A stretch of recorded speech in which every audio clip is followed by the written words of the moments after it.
Yo guys, what's up? Jay Jones, Eat to Fight. We're going over flexibility stuff. Now, as you know, if you just started our beginner program, we've been doing it about 4 or 5 weeks, the leg warm-ups every day have a 2-minute relaxed air squat position, right? We asked you guys just to get down into the bottom of an air squat position and hold it for 2 minutes in as little amount of sets as possible. Hopefully by now you've been able to achieve that by holding it for 2 minutes. We didn't give you guys very many rules. We didn't talk about engaging the glutes, holding the core down, keeping an upright torso, and what are we supposed to do with our hands, right? Well, now that you've achieved that position, you got the hips and the knees and the ankle flexibility to make yourself able to do so, we gotta start progressing it. Just like everything we do, there's levels to this shit, right?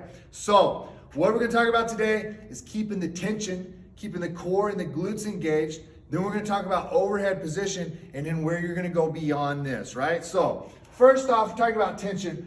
I'm gonna talk regular squats here. Hips back, knees out, arms up. We've been doing this in our program, right? But in a squat, sometimes we wanna get a little bit relaxed down here because we get tired. Okay, that's not gonna be available anymore. You need to keep your glutes squeezed, keep your torso upright and your ribs down.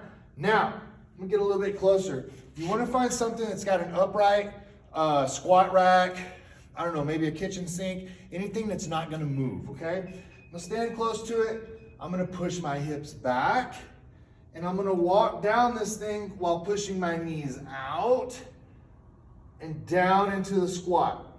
I have full tension in my glutes and my hamstrings. They're not relaxed at all. Now I'm gonna squeeze these ribs down and make sure I got a tight core, and then I'm gonna pull my butt even closer to my heels while making sure that it stays engaged. You can see how flat my back is right now. This is not a comfortable position.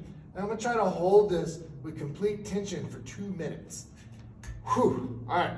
So, another thing that you've seen in the warm-up is banded or maybe using a PVC or a dowel rod, pull-aparts and pass-throughs, okay? Pass-through right here.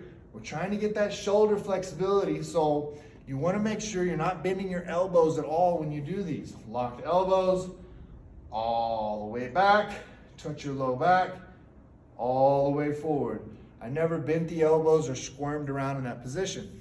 Once we can achieve that, here, right over the top of the head, elbows locked, we want to start working on our squat. It's the same move, hips back, knees out. This is a flexibility assessment, not a strength assessment. Right? So once you get that down, we add the same tension of the glutes and the core that we did with the pull.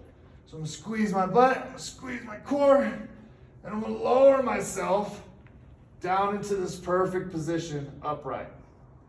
Now when I feel comfortable, I gotta test it out and make sure that my head's not falling forward, my chest isn't falling forward. We're gonna use the wall to give us a little test.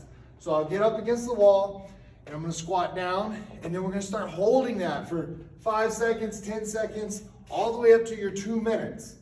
So I'll do a quick example. And then back up. And then of course, we're gonna start adding an amount of light weight. We'll go with a 45-pound barbell, all the way up to like 75 pounds.